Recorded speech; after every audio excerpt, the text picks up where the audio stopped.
Hi hello ನಮಸ್ತೆ welcome to Sushma creatives and blogs. ಎಲ್ಲರೂ ಚೆನ್ನಾಗಿದ್ದೀರಾ ಅನ್ಕೊಂಡಿದ್ದೀನಿ. ಏನು ಬ್ಯಾಗ್ ಇಟ್ಕೊಂಡು ವಿಡಿಯೋನ ಸ್ಟಾರ್ಟ್ ಮಾಡಿದ್ದೀನಿ ಅಂತ ಯೋಚನೆ ಮಾಡ್ತಾ ಇದ್ದೀರಾ. ಇನ್ನೇನು 37 ವೀಕ್ಸ್ ಆಗಿ 4 ಡೇಸ್ ಆಗಿದೆ ನನಗೆ. ಯಾವಾಗ ಡೆಲಿವರಿ ಪೇನ್ ಬೇಕಾದ್ರೂ ಕೂಡ ಸ್ಟಾರ್ಟ್ ಆಗ್ಬೋದು. ಸೊ ಹಾಸ್ಪಿಟಲ್ ಬ್ಯಾಗ್ ರೆಡಿ ಮಾಡ್ಕೊಳ್ಳೋಣ ಅಂತ ಮಾಡ್ಕೊತಾ ಇದ್ದೀನಿ, ಪ್ಯಾಕ್ ಮಾಡ್ಕೊತಾ ಇದ್ದೀನಿ. ಸ್ವಲ್ಪ ಐಟಮ್ಸ್ ಇನ್ನೂ ಪ್ಯಾಕ್ ಮಾಡಿರಲಿಲ್ಲ. ಆ್ಯಕ್ಚುಲಿ ನೆನಪಾದಂಗೆಲ್ಲ ಹಂಗಂಗೆ ಹಾಕ್ಕೊಂಡಿದ್ದೀನಿ. ಮಗುದೆಲ್ಲ ಕಂಪ್ಲೀಟ್ ಆಗಿ ಪ್ಯಾಕ್ ಆಗಿದೆ. ಸೊ ನಿಮಗೂ ಶೇರ್ ಮಾಡೋಣ, ಸೊ ದಟ್ ಯಾರಿಗಾದ್ರೂ ಯೂಸ್ ಆಗ್ಬೋದು ಅಂತ ಈ ವಿಡಿಯೋದಲ್ಲಿ ಶೇರ್ ಮಾಡ್ತಾ ಇದ್ದೀನಿ. ಇದನ್ನೇ ನಾನು ನನ್ನ ಲಿಶು ಪ್ರೆಗ್ನೆನ್ಸಿಯಲ್ಲೂ ನಾನು ಪ್ಯಾಕ್ ಮಾಡ್ಕೊಂಡಿದ್ದು. ಸೊ ಅದರಲ್ಲಿ ಏನೆಲ್ಲ ತೊಗೊಂಡೋಗೋಕ್ಕಾಗಿರಲಿಲ್ಲ, ನಂಗೆ ಏನೆಲ್ಲ ಬೇಕು ಅನಿಸಿದೆ ಅಂದ್ಬಿಟ್ಟು ಅದನ್ನು ಕೂಡ ನಾನು ಈ ವಿಡಿಯೋದಲ್ಲಿ ಡೀಟೇಲ್ ಆಗಿ ಎಕ್ಸ್ಪ್ಲೇನ್ ಮಾಡ್ತಾ ಹೋಗ್ತೀನಿ. ಹಾಗೆ ಇನ್ನೂ ಯಾರೆಲ್ಲ ನನ್ನ ವಿಡಿಯೋನ ಸಬ್ಸ್ಕ್ರೈಬ್ ಮಾಡ್ದಿರಾ ನೋಡ್ತಾ ಇದ್ದೀರಾ ಅಂದರೆ ಪ್ಲೀಸ್ ಹೋಗಿ ಸಬ್ಸ್ಕ್ರೈಬ್ ಮಾಡ್ಕೊಳ್ಳಿ. ಹಾಗೆ ನನ್ನ ಸೀಮಂತದ ಬ್ಲಾಗಿಗೆ ತುಂಬಾ ವೆಯ್ಟ್ ಮಾಡ್ತಾ ಇದ್ದೀನಿ ಅಂತಲೂ ಕೂಡ ಹೇಳ್ತಾ ಇದ್ರಿ. ಆ್ಯಕ್ಚುಲಿ ನಾನು ಅವತ್ತೇನೋ ಬ್ಲಾಗ್ ಅಂತ ಮಾಡೋದಕ್ಕೆ ಹೋಗಲಿಲ್ಲ. ಜಸ್ಟ್ ಪ್ರಿಪ್ರೇಷನ್ಸ್ ನಾನೇನು ನನ್ನ ಪ್ರೀವಿಯಸ್ ವಿಡಿಯೋದಲ್ಲಿ ಅಪ್ಲೋಡ್ ಮಾಡಿದ್ದೆ, ಮೆಹಂದಿದೆ ಆಗಿರಲಿ, ನೇಲ್ದೇ ಆಗಿರಲಿ, ಅದಷ್ಟೇ. ನಾನು ಸೀಮಂತದ ದಿವಸ ನನಗೆ ವಿಡಿಯೋನು ಕೂಡ ಕ್ಯಾಪ್ಚರ್ ಮಾಡ್ಕೊಳೋದಕ್ಕಾಗಲಿಲ್ಲ. ಸೊ ಹಾಗಾಗಿ ನಾನು ವಿಡಿಯೋಸ್ನ ಕ್ಯಾಪ್ಚರ್ ಮಾಡಿಲ್ಲ. ಏನು ಫೋಟೋಗ್ರಾಫರ್ ವಿಡಿಯೋನ ಕ್ಯಾಪ್ಚರ್ ಮಾಡಿದ್ದಾರೆ ಅಷ್ಟೇ ನನ್ನ ಹತ್ರನೂ ಕೂಡ ಇರೋದು. ಸೊ ಅದಷ್ಟೇ. ನಾನು ಟೀಸರ್ನ ಆಲ್ರೆಡಿ ಶಾರ್ಟ್ಸಲ್ಲಿ ಶೇರ್ ಮಾಡಿದ್ದೀನಿ. ಇನ್ನೊಂದು ವಿಡಿಯೋ ಬರಬೇಕು, ಅದನ್ನು ಕೂಡ ನಾನು ಶೇರ್ ಮಾಡ್ತೀನಿ ಫ್ಯೂಚರಲ್ಲಿ. ಸೊ ಬನ್ನಿ, ಫಸ್ಟ್ ನಾನು ಏನೆಲ್ಲ ಬೇಬಿಗೆ ಶಾಪ್ ಮಾಡಿದ್ದೀನಿ ಅನ್ನೋದನ್ನ ತೋರಿಸ್ತೀನಿ. ಹಾಗೆ ಫ್ಯೂ ಪ್ರಾಡಕ್ಟ್ಸ್ದು ಏನೆಲ್ಲ ನಾನು ಆನ್ಲೈನಲ್ಲಿ ಪರ್ಚೇಸ್ ಮಾಡಿದ್ದೀನಿ ಅದನ್ನೆಲ್ಲ ಡಿಸ್ಕ್ರಿಪ್ಷನಲ್ಲಿ ಲಿಂಕ್ ಹಾಕಿರ್ತೀನಿ, ಆಯಿತಾ, ಚೆಕ್ಔಟ್ ಮಾಡಿ. ಫಸ್ಟ್ ಒಂದು ಬಂದು ಬೇಬಿ ಟವಲ್ಲು. ಸೊ ಸ್ಮೂತ್ ಆಗಿರುವಂಥ ಟವಲ್ನ ತೊಗೊಂಡಿದ್ದೀನಿ. ನಾನು ಜಸ್ಟ್ ಒಂದೇ ತೊಗೊಂಡಿದ್ದೀನಿ, ಯಾಕೆಂದರೆ 2 ಸ್ವ್ಯಾಡಲ್ನ ನಾನು ತೊಗೊಂಡಿದ್ದೀನಿ. 2ರಿಂದ 3 ಸ್ವ್ಯಾಡಲ್ನ ನಾನು ತೊಗೊಂಡಿದ್ದೀನಿ. ಇಫ್ ಇನ್ ಕೇಸ್ ಏನಾದರೂ ಬೇಕು ಅಂದರೆ, ಈಗಂತೂ ಶೆಕೆ ಇರೋದ್ರಿಂದ ಮಗುಗೇನು ಸ್ವ್ಯಾಡಲ್ ಮಾಡಿ ಫುಲ್ಲು ರ್ಯಾಪ್ ಮಾಡಿ ಮಲಗಿಸೋಕೆ ಹೋಗಲ್ಲ. ಸ್ವಲ್ಪ ಬೆಚ್ಚಗಿರ್ಬೇಕಷ್ಟೇ, ಹಂಗಂತ ತೀರಾ ಬೆಚ್ಚಗೂ ಮಾಡಬಾರ್ದು. ಸೊ ಹಾಗಾಗಿ ಒಂದು 3 ಸ್ವ್ಯಾಡಲ್ನ ಇಟ್ಕೊಂಡಿದ್ದೀನಿ. ಇದನ್ನೇ ಬೇಕಾದರೆ ಟವಲ್ ಆಗು ಕೂಡ ಯೂಸ್ ಮಾಡ್ಬೋದು. ಸೇಫ್ ಸೈಡಿಗೆ ಅಂತ ನಾನು ಇನ್ನೊಂದು ಮಾಮೂಲಿ ಟವಲ್ನ ಇಟ್ಕೊಂಡಿದ್ದೀನಿ. ಇದು ಅಷ್ಟೇ ಸಾಫ್ಟ್ ಆಗಿರೋದೇನೆ.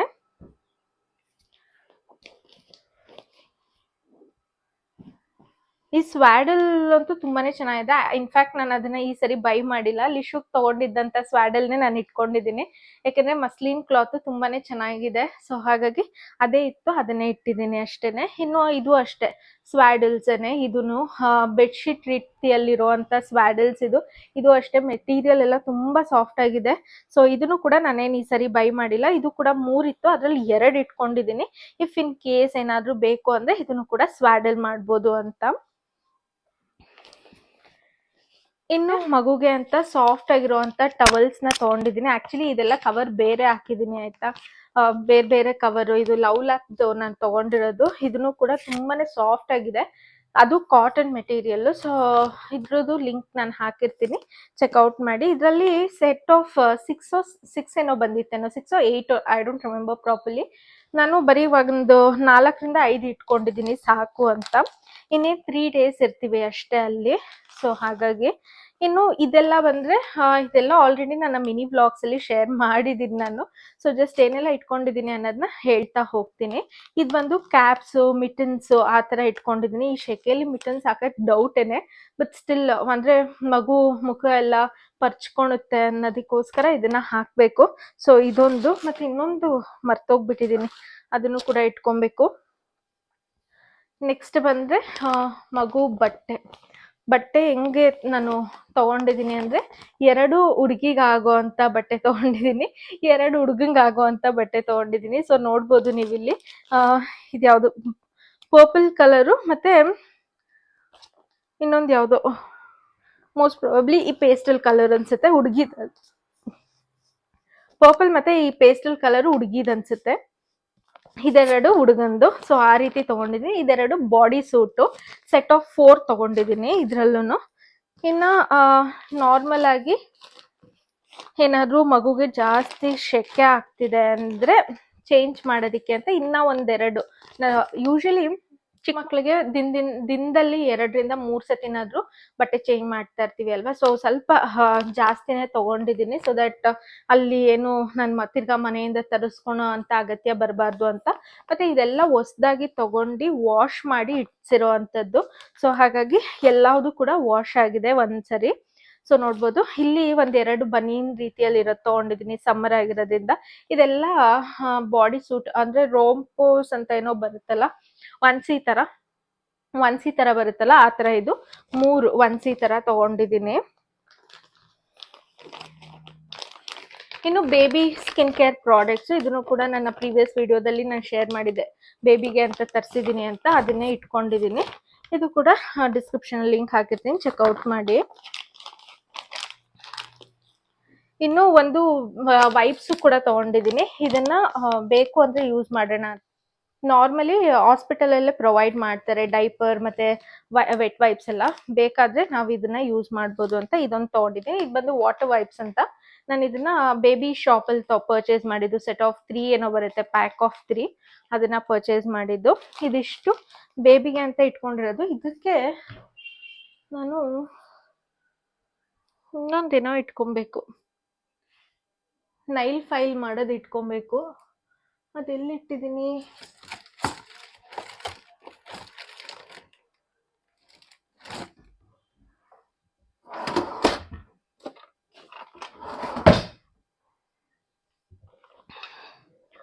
ಸೊ ಇದು ಕೂಡ ಇಂಪಾರ್ಟೆಂಟ್ ಇದೆ.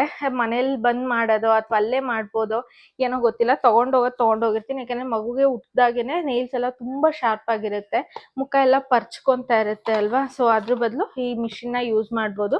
ಇದು ಈಸಿಯಾಗಿ ನಾವು ಮಕ್ಕಳಿಗೆ ನೈಲ್ ಫೈಲ್ ಮಾಡ್ಬೋದು. ನಾನು ಲಿಶುಗೆ ಇದನ್ನ ಪರ್ಚೇಸ್ ಮಾಡಿದ್ದೆ, ಅದನ್ನೇ ಎತ್ತಿಟ್ಟಿದ್ದೆ, ಅದು ವರ್ಕ್ ಆಗ್ತಿದೆ. ಸೊ ಇನ್ನೇನು ಬೇರೆ ಎಕ್ಸ್ಟ್ರಾ ಅಂತ ತಗೊಳೋದಿಕ್ ಹೋಗಲ್ಲ. ಅಂದ್ರೆ ಏಜ್ ವೈಸ್ ಅಲ್ಲಿ ಕಲರ್ಸ್ ಕೂಡ ಕೊಟ್ಟಿರ್ತಾರೆ. ಈಗ 0 to 3 months ಅಂದ್ರೆ ಯೆಲ್ಲೋ ಕಲರ್ ನ ಯೂಸ್ ಮಾಡ್ಬೇಕಾಗುತ್ತೆ, ಈ ಕಲರು. ಸೊ ಇದು ವೈಬ್ರೇಟ್ ಆಗುತ್ತೆ ಹಿಂಗೆ.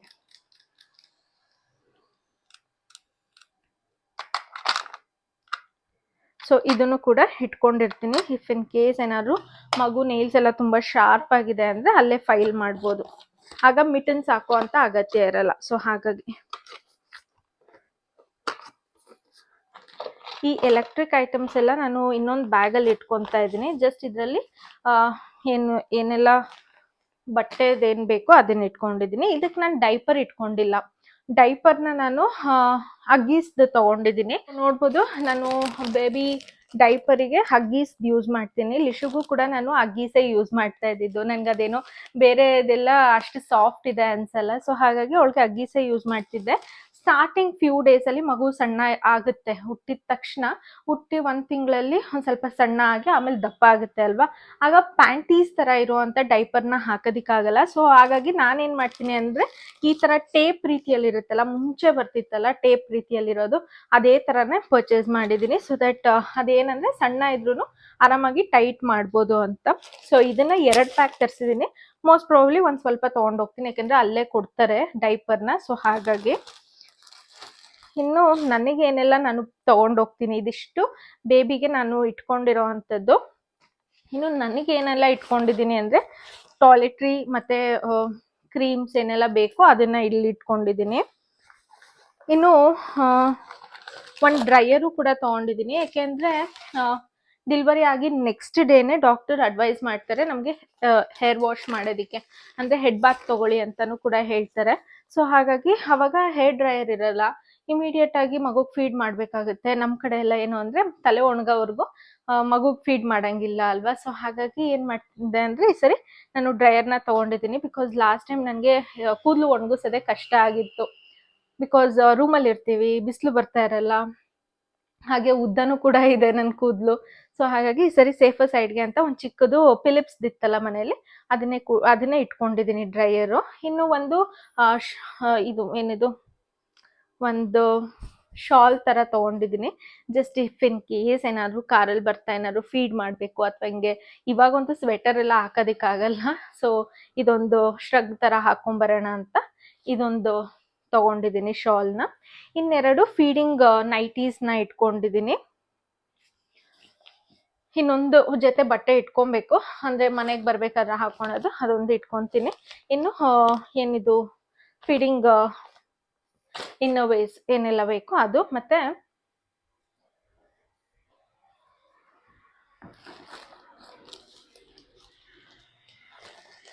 ನಾನು ಪ್ಯಾಂಟೀಸ್ ಥರನೇ ಇರುವಂಥ ಪ್ಯಾಡ್ಸ್ನ ತೊಗೊಂಡಿದ್ದೀನಿ, ಸೊ ದಟ್ ಈಸಿ ಆಗಿರುತ್ತೆ ಅಂತ. ಸ್ವಲ್ಪ ಲಾರ್ಜ್ ಸೈಜಿಂದ ತೊಗೊಂಡಿದ್ದೀನಿ, ಎಕ್ಸ್ಟ್ರಾ ಲಾರ್ಜ್, ಈಸಿ ಆಗಿರುತ್ತೆ ಅಂತ ಇದನ್ನ ತೊಗೊಂಡಿದ್ದೀನಿ. ಇದಿಷ್ಟು ನನಗೆ ಅಂತ ನಾನು ಇಟ್ಕೊಂಡಿರೋವಂಥದ್ದು ಬ್ಯಾಗಿಗೆ. ಇದಕ್ಕೆ ಒಂದು ಟವಲ್ ಕೂಡ ಇಟ್ಕೊಬೇಕು.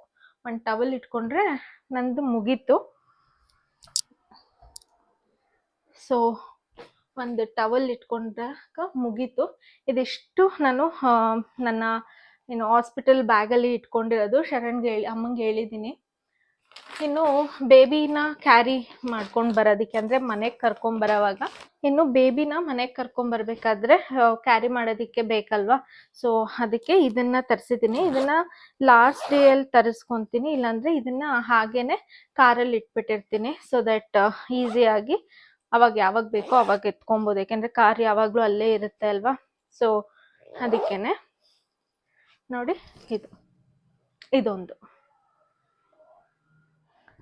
ಇನ್ನು ಲಾಸ್ಟಿಗೆ ಫೈಲು, ಡಾಕ್ಯುಮೆಂಟ್ಸು, ನಮ್ದು ಇನ್ಶೂರೆನ್ಸ್ದೆಲ್ಲ ಏನೇನಿದೆ ಅದನ್ನು ಇಟ್ಕೊಂಡ್ರೆ ಮುಗೀತು. ಇದಿಷ್ಟೇ ನಾನು ಹಾಸ್ಪಿಟಲ್ಗೆ ಅಂತ ನಾನು ಪ್ಯಾಕ್ ಮಾಡ್ಕೊಂಡಿರೋದು. ಕರೆಂಟ್ಲಿ ಗೊತ್ತಿಲ್ಲ, ಯಾವಾಗ ಬೇಕಾದರೂ ನಾವು ಹಾಸ್ಪಿಟಲ್ಗೆ ಹೋಗ್ಬೋದು ಡೆಲಿವರಿಗೆ. ಬಟ್ ನಾವು ಕೂಡ ಒಂದು ಡೇಟ್ನ ಫಿಕ್ಸ್ ಮಾಡಿದ್ದೀವಿ, May 11th ಅಂತ. ಅದಕ್ಕೂ ಮುಂಚೆ ಏನಾದರೂ ಪೇಯ್ನ್ ಅಥವಾ ಏನಾದರೂ ವಾಟರ್ ಬ್ರೇಕ್ ಆ ಥರ ಆದರೆ ಇಮಿಡಿಯೇಟಾಗಿ ಬನ್ನಿ ಹಾಸ್ಪಿಟಲ್ಗೆ ಅಂತಲೂ ಕೂಡ ಹೇಳಿದ್ದಾರೆ ಡಾಕ್ಟರು. ಹೋಪ್ಫುಲಿ ನೋಡೋಣ ಯಾವಾಗ ಮಗು ಈಚೆಗೆ ಬರುತ್ತೆ ಅಂತ. ನಾನಂತೂ ತುಂಬಾ ವೆಯ್ಟ್ ಮಾಡ್ತಾ ಇದ್ದೀನಿ. ಈ 9 months ಅಷ್ಟಾಗಿ ಗೊತ್ತಾಗಲ್ಲ, ಬಟ್ ಈ 1 week ಇದೆಯಲ್ಲ, ಕೌಂಟ್ ಮಾಡೋಂಗಾಗುತ್ತೆ. ಯಾವಾಗ ಹೋಗ್ತಾ ಇದೆಯಪ್ಪ, ಡೇಟ್ಸೇ ಹೋಗ್ತಾ ಇಲ್ಲ ಅನ್ನೋ ಥರನೂ ಅನಿಸುತ್ತೆ. ಸೊ ಇದಿಷ್ಟೇ, ಇದಾಗಿತ್ತು ಈ ಪುಟಾಣಿ ಬ್ಲಾಗ್, ಆಯಿತಾ. ನಾನು ಇದೊಂದು ಮಾಡಬೇಕು, ಮಾಡೋಕ್ಕಾಗುತ್ತೋ ಇಲ್ವೋ ಅಂದ್ಕೊಂಡಿದ್ದೆ. ಸರಿ, ಇವತ್ತು ಮಾಡಿಬಿಡೋಣ. ಇನ್ನು ಏನಾದರೂ ಹಾಸ್ಪಿಟಲ್ಗೆ ಎಮರ್ಜೆನ್ಸಿ ಹೋಗಬೇಕು ಅಂದರೆ ಅದನ್ನು ಕೂಡ ಶೂಟ್ ಮಾಡ್ಕೊಳೋದಕ್ಕಾಗಲ್ಲ ಅಂದ್ಬಿಟ್ಟು ಇವತ್ತು ಶೂಟ್ ಮಾಡ್ಕೊಂಡಿದ್ದೀನಿ. ಹೋಪ್ ನಿಮಗೆ ಈ ವಿಡಿಯೋ ಇಷ್ಟ ಆಗಿದೆ ಅಂದ್ಕೊತೀನಿ. ಈ ವಿಡಿಯೋ ಇಷ್ಟ ಆಗಿದೆ ಪ್ಲೀಸ್ ಲೈಕ್ ಮಾಡಿ, ಶೇರ್ ಮಾಡಿ, ಸಬ್ಸ್ಕ್ರೈಬ್ ಮಾಡಿ. Thank you for watching. Bye.